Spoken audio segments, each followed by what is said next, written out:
Pour la première fois, Messi et Ronaldo ne sont pas dans la liste des 30 nommés au Ballon d'Or. Incroyable.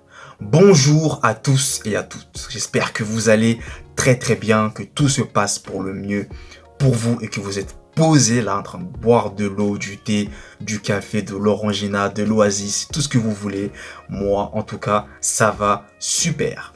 Avant de commencer la vidéo, n'hésitez pas à vous abonner, à liker et à partager la vidéo. Merci à vous du soutien. Vous le savez, ça me fait toujours hyper plaisir. Donc un grand merci à vous. On est parti maintenant et je vais donc vous parler de la liste des 30 nommés au Ballon d'Or. Et sans surprise, je vais commencer par parler des 3 favoris selon moi, plus une personne au Ballon d'Or cette année.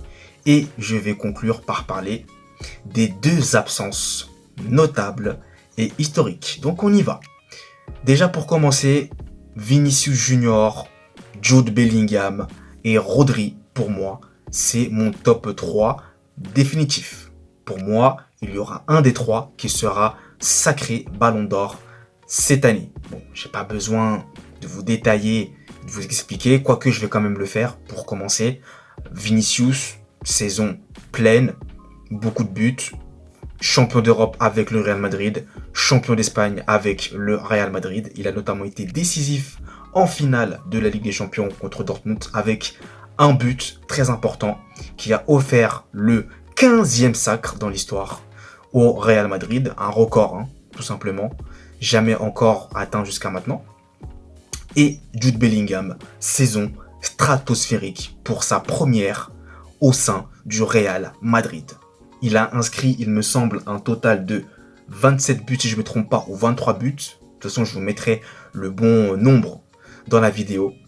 Et il a notamment été décisif lors d'un Classico contre le Barça, où il a inscrit un doublé monumental, mais aussi avec l'équipe d'Angleterre lors de l'Euro, puisqu'il nous a envoyé un retourné magique contre la Slovaquie, si je ne me trompe pas, qui a permis à l'Angleterre de revenir dans le match à un but partout et ensuite de gagner le match en prolongation pour filer en quart de finale.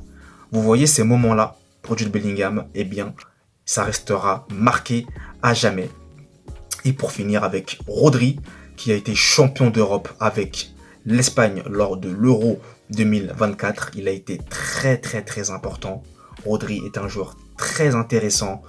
Vraiment un milieu de terrain à la Busquets, un peu de Xavi, un peu d'Iniesta, mais avec City, il a été aussi très important dans le roster de Pep Guardiola et il a notamment été champion d'Angleterre avec Manchester City. Mais j'ai envie aussi de vous parler, comme je vous le disais, de la personne en plus qui est Lautaro Martinez. On parle pas assez de Lautaro Martinez, mais la saison qu'il nous a faite, lui aussi, mais c'est une saison de mammouth, excusez-moi du terme. Champion d'Italie avec l'Inter de Milan.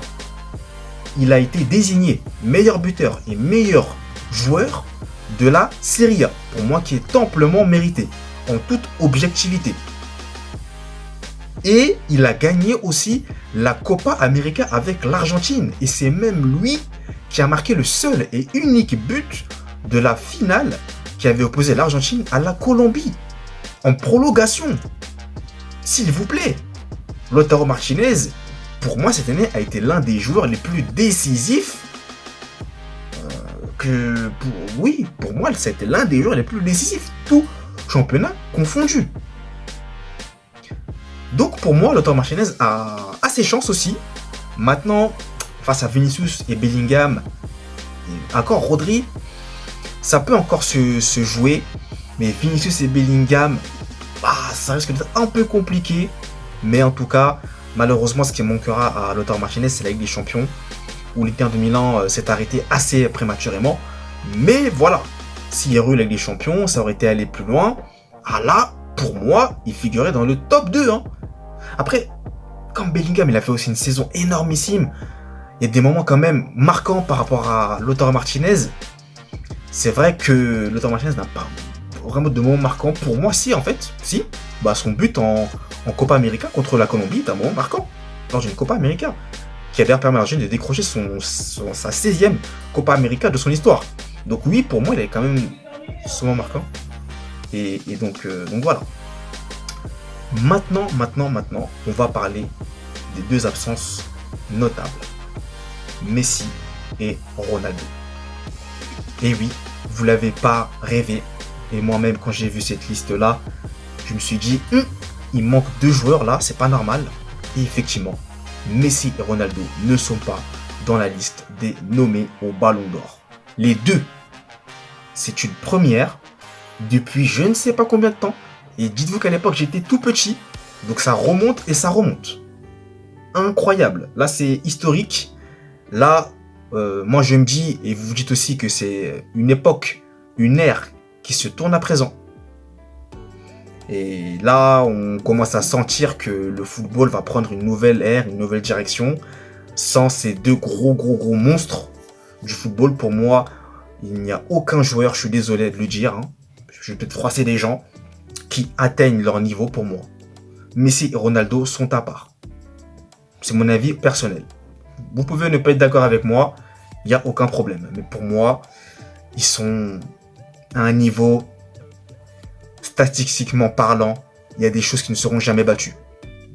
Pour vous donner un exemple, le nombre de buts inscrits en saison, qui est détenu par Messi, 91. Bon, je souhaite bon courage à celle ou celui qui va vaincre ce record-là. Parce que pour moi, il est inatteignable. Le nombre de buts total inscrits en Ligue des Champions pour Cristiano Ronaldo, 140. Bon, je me dis que Erling Haaland, vu comment il est en train d'avancer là, ou même Robert Lewandowski d'ailleurs, je sais pas si Lewandowski pourra peut-être qu'il Mbappé, ça peut être atteignable, ça peut être battu. Mais il va falloir quand même marquer. Voilà, il y a quand même des statistiques assez affolantes que ces deux-là ont réussi à faire et que peut-être aucun joueur ne sera en capacité de le faire à l'avenir. Et ça fait quand même bizarre de se dire que Messi et Ronaldo n'ont pas été nommés donc dans la liste des 30 joueurs nominés au Ballon d'Or. Voilà. C'est assez inédit, mais voilà. C'est comme ça, c'est le début d'une nouvelle histoire qui s'ouvre et c'est une histoire donc qui se tourne dans le football mondial. Voilà. Donc c'est donc la fin de cette vidéo. Merci à vous de l'avoir suivi et nous, vous le savez, on se retrouve très vite pour de nouvelles vidéos. D'ici là, prenez soin de vous et à très bientôt. Allez, peace!